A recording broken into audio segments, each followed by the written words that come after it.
आज राज्य सरकार ने,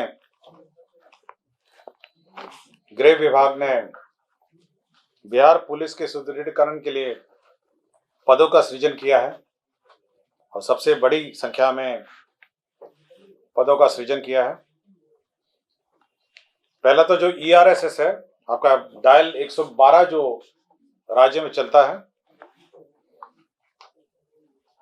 इमरजेंसी रिस्पांस सपोर्ट स्कीम जो है, सिस्टम है, उसके अंतर्गत 7,808 पदों का सृजन किया है। तो पहला तो प्रथम चरण का 7,808 पदों का सृजन किया, जिसमें पुलिस संवर्ग के एवं गैर पुलिस संवर्ग के बहाली होंगी। इसके अतिरिक्त जो बढ़ती जनसंख्या के अनुपात में आवश्यकता आधारित सीधी नियुक्ति होगी, वो 48,447 पद, और ERSS जो ERS प्रथम चरण की बात हुई थी, उसका द्वितीय चरण 19,288, कुल 67,735 विभिन्न पदों का सृजन होगा। तो ये सबसे बड़ी बहाली होगी, 67,735, और राष्ट्रीय औसत के अनुपात में राज्य के आवश्यकता अनुसार यह बहाली होगी। राज्य के जनसंख्या के अनुपात में आज के दिन में 1,04,254 पद हैं, और इसी क्रम में ERSS के 7,808, ERSS के द्वितीय चरण 19,288, जनसंख्या के अनुपात में सीधी नियुक्ति 48,447, कुल 75,543 पद है। तो दोनों को मिला के आपका 75,543 पद हो जाते हैं। 67,735 प्लस 7,808। तो ये सबसे बड़ी बहाली होगी, और ये विभिन्न चरणों में होगी। एक साथ बहाली नहीं होना है, ये विभिन्न चरणों में होना है, जिसमें ट्रेनिंग की आवश्यकता के अनुसार, ट्रेनिंग के कैपेसिटी के अनुसार कितना प्रशिक्षण दिया जा सकता है, उसके अनुपात में विभिन्न चरणों में। और साथ ही साथ इसके लिए जो राशि की आवश्यकता है, साधन की आवश्यकता है, उसका भी समय समय पर आकलन किया जाएगा, और ये सब देखते हुए चरणवार इसकी बहाली होगी। तो एक लॉन्ग टर्म प्लान है ये, मतलब ये चरणवार है, जैसे जैसे, और राज्य सरकार की प्राथमिकता है कि जल्द से जल्द हो जाए। चरणवार मैंने कहा आपको, मैंने चरणवार आपको कहा। तो चरणवार ये सीधी नियुक्ति है। सीधी नियुक्ति वाले आपके कांस्टेबल हैं, मैं आपको पढ़ देता हूँ।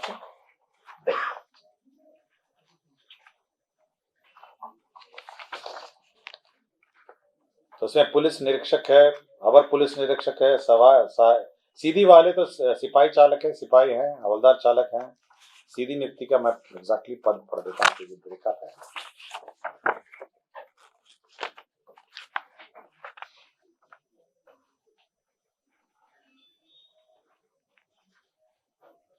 सीधी नियुक्ति का पुलिस अवर निरीक्षक एवं समकक्ष पद है 20,937। सिपाही एवं समकक्ष पद है 22,010। सिपाही चालक है 5,500। ये हो गया 48,447। ठीक है।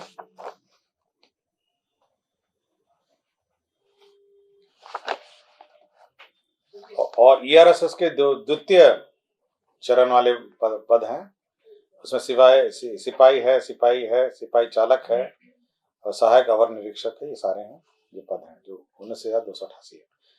तो ये चरणवार बहाली होनी है, और आवश्यकता अनुसार पुलिस मुख्यालय और गृह विभाग ये तय करेगा कि कितनी ट्रेनिंग की क्षमता है, क्योंकि साथ साथ जो बहाली होनी है उन सबकी ट्रेनिंग भी होनी है। तो जो ट्रेनिंग की क्षमता है उसके अनुरूप होगी, और साथ ही साथ ऑब्वियसली इसके संसाधन वेतन भी देना है, तो वेतन की भी समीक्षा होगी जब जब बहाली होगी, और उसी के अनुरूप इसके बहाली होगी। तो यही इसका तो सर ERSS जो है इमरजेंसी रिस्पांस सपोर्ट सिस्टम है, ये जो 112 है, इसमें आज के दिन में कोई पद का सृजन नहीं हुआ है। जो वर्तमान पद हैं, जो पुलिस मुख्यालय के पास वर्तमान पद हैं, उसी से आज के दिन में इनका डिप्लॉयमेंट हुआ है, मतलब जो एग्जिस्टिंग पद है। तो इसको 2 चरण में किया गया है। जो एग्जिस्टिंग जो पद जो इस्तेमाल किए जा रहे हैं आज के दिन में, उसमें बहाली करके पहले उसको भरे जाएंगे, जिसमें 7,808 पद हैं।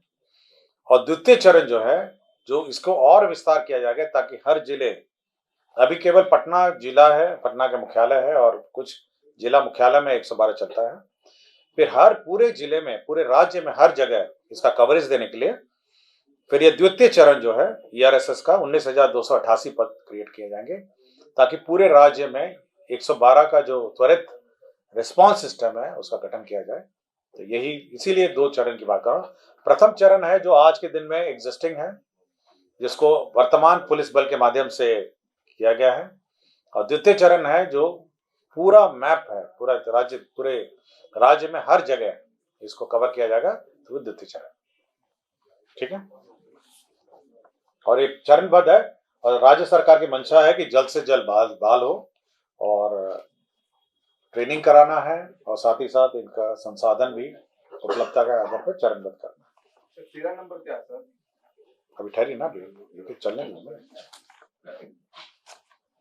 दूसरा ये है कि इंडियन बाइसन, आपको जानकारी होगा, वाल्मीकि नगर के क्षेत्र में इंडियन बाइसन जानवर काफी क्षति अगल बगल के गांव में उपलब्ध कराता है, और उसी को इंडियन बाइसन बॉस गारुरूस, जिसको गौर कहते हैं, उसको भी वन्य प्राणी के श्रेणी में रखा गया है, और उसमें भी वही नुकसान पर अनुदान दिया जाएगा जो अन्य जंगली जानवर पर दिया जाता है।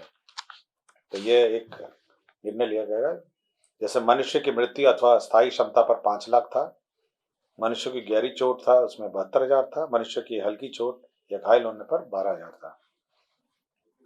उसके बाद बैल गाय भैंस मृत्यु होने पर 12,000 है, भेड़ बकरी मृत्यु होने पर 2,400 है, बकरी की मृत्यु होने पर 3,600 है।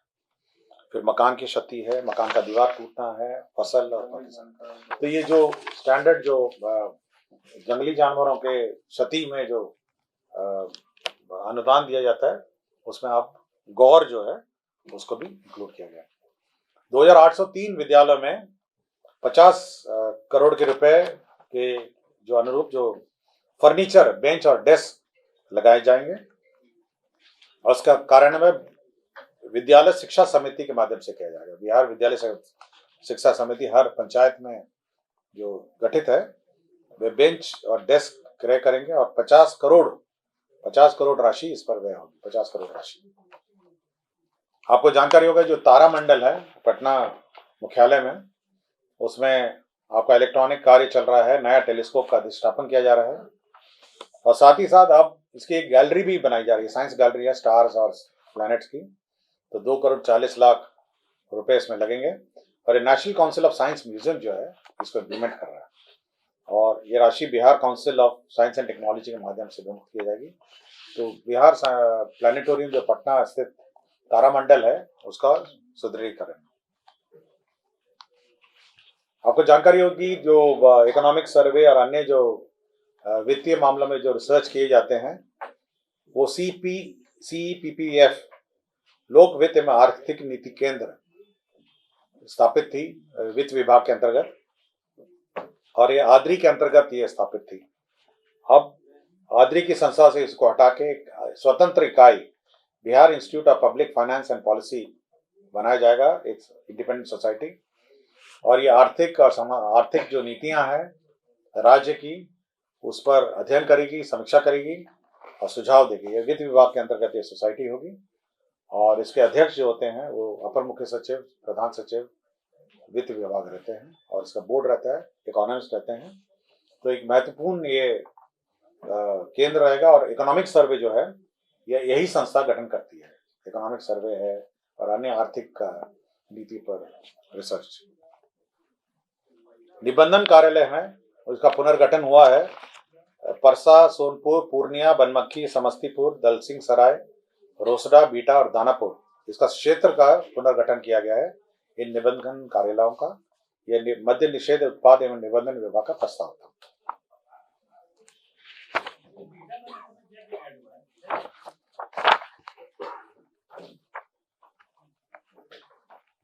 मैं आपको डिटेल दे दूंगा, आपको पीआरडी को मैं डिटेल दे दूंगा आपके लिए जानकारी कि क्या क्या हुआ।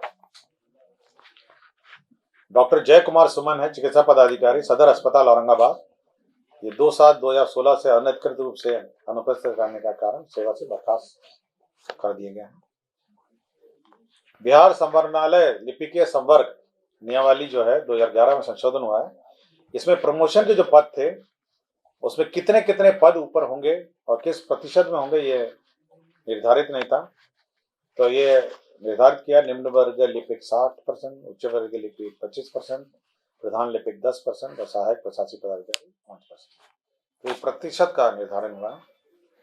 बिहार विशेष सर्वेक्षण मानदेय आधारित संविदा नियोजन संशोधन नियमावली 2022 स्वीकृत की गई है। इसमें कुछ संशोधन किए गए हैं। ये पहले नियमावली गठन की गई थी, जैसे इसमें कार्यालय परिचारी हैं, ये बाहरी स्रोत से लिए जाएंगे।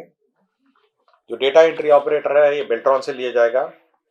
इसे सबसे महत्वपूर्ण, उसके बाद जो ये एक्सपीरियंस था आपका, जो इसमें मान्यता प्रताप, ये जो संविदा नियमावली में जो सर्वेयर का था उसमें एनसीवीटी एससीवीटी में जो मान्यता प्राप्त आईटीआई संस्थाएं हैं वहां से प्रशिक्षण प्राप्त योग्यताधारियों को लिया जाएगा। और सबसे महत्वपूर्ण इसमें संशोधन ये हुआ है कि ये जो बहाली की प्रक्रिया है वो मार्क्स बेसिस पे हट के अब एग्जामिनेशन बेसिस पे होगी। तो ये महत्वपूर्ण ये संशोधन किए गए हैं। ये नियमावली 2022 विशेष सर्वेक्षण मानदेय आधारित संविदा नियोजन, ये सर्वे जो भूअर्जन का भूमि सर्वे चल रहा है उसी का बहाली है। इसमें मैं बता पद पढ़ देता हूँ। इसमें विशेष सर्वेक्षण सहायक बंदोबस्त पदाधिकारी है, विशेष सर्वेक्षण कानूनगो है, विशेष सर्वेक्षण अमीन है, विशेष सर्वेक्षण लिपिक है और कार्यालय प्रचारी। बिहार सर्वेक्षण कार्यालय लिपिकीय संवर्ग नियमावली 2022 की स्वीकृति है। ये आपको पता होगा गुलजार बाग में सर्वे सेटलमेंट का जो रिकॉर्ड कार्यालय है वो मेंटेन करता है, रिकॉर्ड्स मेंटेन करता है। वही नक्शा वक्शा आपको मिलता है। उसी में जो संवर्ग है जो रिकॉर्ड कीपिंग करता है उसमें निम्न वर्गीय लिपिक, उच्च वर्गीय लिपिक, प्रधान लिपिक, सहायक प्रशासनिक पदाधिकारी, इन सबका जो नियमावली है वो स्वीकृत हुआ है। 13 नंबर में राष्ट्रीय खाद्य सुरक्षा अधिनियम 2013 की धारा 8 के साथ, ये राष्ट्रीय खाद्य सुरक्षा नियम में जो अधिनियम था उसमें यह था कि जो फूड सिक्योरिटी एक्ट में यदि कोई ये कंडिका 4 है, food security public distribution act है, इसकी अधिसूचना है। ये इसमें जो allowance food security allowance rules है 2015 है, उसके रूल 4 में यदि कोई food grain non supply food grain किसी की गलती से नहीं होता है तो उसको अलाउंसेस देने का प्रावधान है। तो इसमें 1.25 गुना राष्ट्रीय खाद्य सुरक्षा अधिनियम, मतलब जो न्यूनतम समर्थन मूल्य है उसका 1.25 टाइम्स उसको भुगतान करना पड़ेगा। सपोज कोई व्यक्ति आता है और उसको खाद्यान्न नहीं मिलता है तो उसको 1.25 टाइम्स गुना उसको खाद्यान्न देना पड़ेगा यदि किसी की गलती है। इसके जो उसका एंटाइटलमेंट है उसको आप अगर न्यूनतम समर्थन मूल्य से मल्टीप्लाई करिए और साथ ही साथ उसको 1.25 से मल्टीप्लाई करिए। इसके लिए उसको शिकायत पहले करना पड़ेगा, उस शिकायत की जांच होगी कि किस कारण से नहीं मिला। जिसने नहीं दिया उसकी जवाबदेही निर्धारित होगी और उसके बाद इसका भुगतान का ऑर्डर किया जाएगा। जिला पदाधिकारी के व्यथित व्यक्ति के मामले में समय जांचोपरांत जिला पदाधिकारी द्वारा अधिकतम 15 दिन के भीतर खाद्य सुरक्षा भत्ता के भुगतान का आदेश पारित किया जाएगा। तो डीएम साहब बात पारित करेंगे। यदि कोई व्यक्ति इससे असंतुष्ट है तो वो इस पर अपील भी कर सकता है। तो सपोज आपको 25 किलो मिलना था, आपको 20 मिला, 5 किलो आपका घट गया, तो उस घटे हुए मात्रा का भी ये मल्टीप्लिकेशन फैक्टर है। न्यूनतम समर्थन मूल्य मल्टीप्लाइड बाय 1.25 उसको भुगतान हुआ। लेकिन इसकी प्रक्रिया है, उसको पहले कंप्लेंट करना पड़ेगा, उसका जांच होगा, जांच में संबंधित पदाधिकारी पर जवाबदारी निर्धारित की जाएगी और उसके बाद भुगतान का आदेश दिया जाएगा। ये प्रक्रिया भी है इसमें। ऐसा नहीं कि आपको नहीं मिला तो आप हकदार और हकदार हो जाएंगे, लेकिन आपको जांच के पश्चात ये कार्रवाई की जाएगी। 14 नंबर ये एजेंडा है जिसमें अंतिम एजेंडा था, जिसमें सामान्य भविष्य निधि अंशदान, जो सरकारी कर्मचारी अपना जीपीएफ जमा करते हैं, उसकी अब सीमा 5 लाख कर दी गई है। तो पहले असीमित थी और न्यूनतम 6% था, लेकिन अधिकतम असीमित थी, इसको 5 लाख पर इसको सीमित कर, साल भर में 5 लाख से ज्यादा नहीं कर सकते। तो कम जो वेतन वाले हैं उन पर फर्क नहीं पड़ेगा, जो कम जमा करते थे, लेकिन जो ज्यादा जमा करते थे अब उनको 5 लाख से ज्यादा अब जमा नहीं कर पाएंगे। धन्यवाद।